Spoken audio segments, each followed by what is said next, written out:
Менің 100 мыңнан астам оқырманы бар YouTube арнамды хакерлер тартып алды. Дәл осы шығарылымда арнамды қалай қайтарғаным туралы сіздерге айтып берем. Көп созбаймын. Менің есімім Санат, Жалғыз жолаушы YouTube арнасының авторы және сіздің YouTube тәлімгеріңізбін. Ендеше арнаға тіркеліңіз. Бірден бастайық. Бұл қалай болды? Жалғыз жолаушы YouTube арнасы бірнеше компаниялармен серіктестік қарым-қатынаста және бізге апта сайын интеграциялық ұсыныстар келіп тұрады. Бұл қалыпты жағдай. Әдеттегі бір күн Evian компаниясынан ұсыныс келіп түсті. Evian туралы білмейтіндер болса айтайын, бұл сапалы су өндіретін фирма. Сөйтті де бізге сіздердің прайстарыңыз қандай деді. Мен қалыпты әдеткі прайсты жібердім. Олар бірден мақұлдады және біз сіздердің ұсыныстарыңыз бойын келісеміз. Дәл қазір мен сізге тызы, яғни творческий задание, шығармашылық тапсырма қойып, сондай жіберем, соны ашып көріңіз. Шығармашылық тапсырма бұл әрбір интеграциялық компанияның блогерлерге жіберетін тапсырмасы. Бұл жерде сен жарнаманы қалай жасайтындығың туралы жазылады. Сондайды жіберді. Бұл да қалыпты жағдай еді. Айтты, міне осындай PNG форматта біз сізге творческий задание жібереміз, соны ашыңыз, паролі админ деп тұрама, сондай бір нәрсе болды. 1, 2, 3, 4 болды ма, нақты есімде жоқ. Мен жақсы дедім, әлгіні аштым. Ойымда ештеңе жоқ. Өйткені мына нәрсе бұрын соңды мұндай оқиғамен мен мүлдем кездеспегем және бұл апта сайын компаниялармен осындай хат алмасатын болған соң бұның бәрі қалыпты жағдай болатын. Сөйтіп әлгі MediaKit деген файлды жүктедім. Аты да MediaKit деп аталатын. Естеріңізде болсын, сіздерге осындай хат жолдан келсе, немесе осындай файлды аш деп айтса, ешқашан ашпаңыз. MediaKit аты. Бірақ мен аштым. Аштымда олар айтқан парольді енгіздім. Бітті. Санаулы секундтан кейін менің арнам кетті. Одан кейін Gmail'дің почтасы шығып кетті. Бүкіл мен кірген құрылғылар, ноутбук, планшет, телефон барлығынан жалғыз жолаушы каналы шығып кетті ғой. Мен не істеймін? Мәссаған қанша жыл бойы төккен терім, еткен еңбегім бәрі санаулы секундта көзден ғайып болды. Сөйтіп қайта паролін енгізем. Бұл пароль қате. Бұл пароль қате. Сіз дұрыс емес парольді енгіздіңіз дейді. Содан соң YouTube-қа кіріп, қалай каналды қайтару керек дегенді басам. Олар айтады, міне осындай почтаға хат жібересің дейді. Бірақ ол почтаны мен таба алмадым. Өйткені ол ескі ақпараттар еді. Менің арнам міне биыл ғана бұзылды ғой. Амалсыз хакерлерге хабарластым. Қазақстандық бірнеше хакерлар бар, енді Инстаграмда бар екен. Мен YouTube арнамды қайтарып берем, ананы қайтарып берем, мынаны қайтарып берем деген соларға хабарластым. Аналар бағаны тура заряжать етеді ғой. Айтады, сенің YouTube арнаңды қайтарып береміз бір аптаның ішінде, бірақ бағасы 1 400 000 теңге дейді. Біреуіне хабарласам 800 000 теңге дейді. Ең арзаны бір қателеспесем 400 000 теңге болды ғой. Енді мен ондай ақшаны біріншіден қиғым келмеді. Екіншіден, өзім арнаны өзім ғана қайтара алатынына сендім.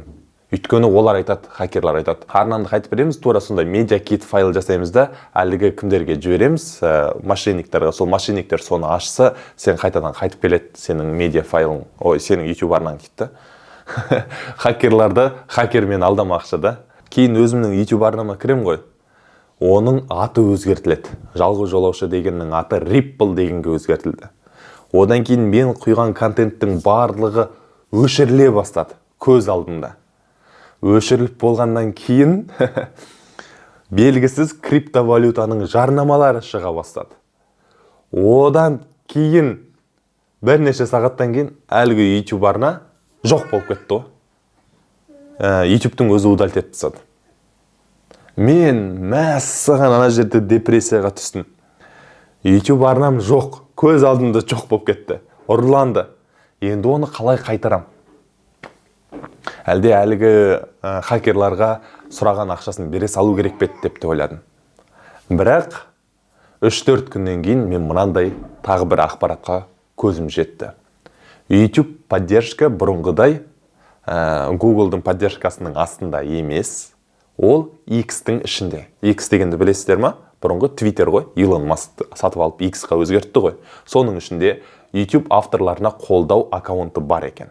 Егер соны белгілеп кез келген мәселеңді жазсаң, әп сәтте олардан жауап қайтады. Бұл ақпарат көп жерде жоқ, өйткені ескі ақпарат бойынша олар Google-дың ішінде еді ғой, поддержканың ішінде. Қазір X-қа ауысқан. Сол X-қа сообщение жаздым. Саламатсыздар ма, менің YouTube арнамды мошенниктер тартып алды, мен не істеймін, қайтарып беріңіздерші өтініш деп авторларды қолдау аккаунтын белгіледім.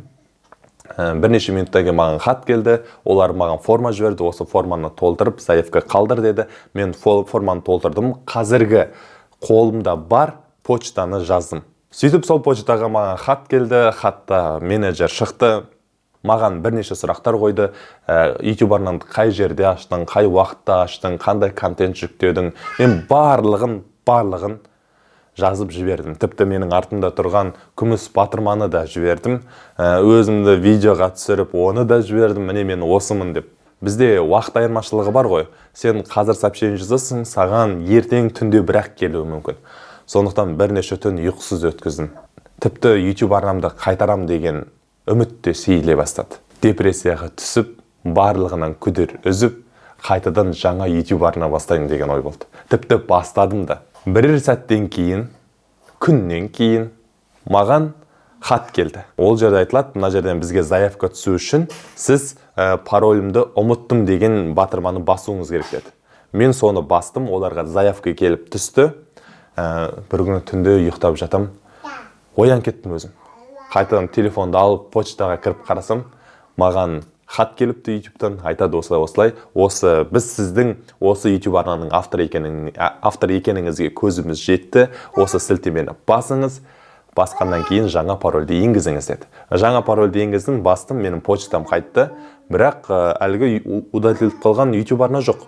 Олардың барлығын, менің видеоларым бәрін удалителіп тастаған ғой мошенниктер. Сосын қайтадан жаздым, менің видеоларым қайда жоқ бола ма енді деп. Олар айтады, күте тұрыңыз, ертең бас аяғы 2-3 күннің ішінде біз сізге бүкіл видеоларыңызды кері қайтарып береміз, бүкіл подписчиктарыңызды кері қайтарып береміз, еш уайымдамаңыздар. 2-3 күннен кейін барлығы қайтадан қаз қалпына келді. Бас аяғы 10 күннің ішінде YouTube арнамды кері қайтардым. Егер мен ана X-та Google поддержканың аккаунты бар екенін ертерек білгенде, онда бас аяғы 5 күнде-ақ қайтаратын едім. Қуаныштымын, бүкіл видеоларым қайтып келді, бүкіл подписчиктерім қайтып келді. Ештеңе болған жоқ. YouTube-ға көп рахмет. Расымен адамның еңбегін бағалайтын бірден-бір әлеуметтік желі екен. Қайтадан өз малымды кері қайтарған соң көңілім орнына түсті. Ары қарай контент түсіруді жалғастыра бердім. Егер сіз дәл осындай жағдайға тап болсаңыз, онда уайымдамаңыз. Сіз осы YouTube арнаның авторы болсаңыз, онда 100% өз мүлкіңіз өзіңізге қайтады. Менің ақпаратым сіздерге пайдалы болды деген ойдамын. Рахмет. Не бастасаңыз да бірден бастаңыз.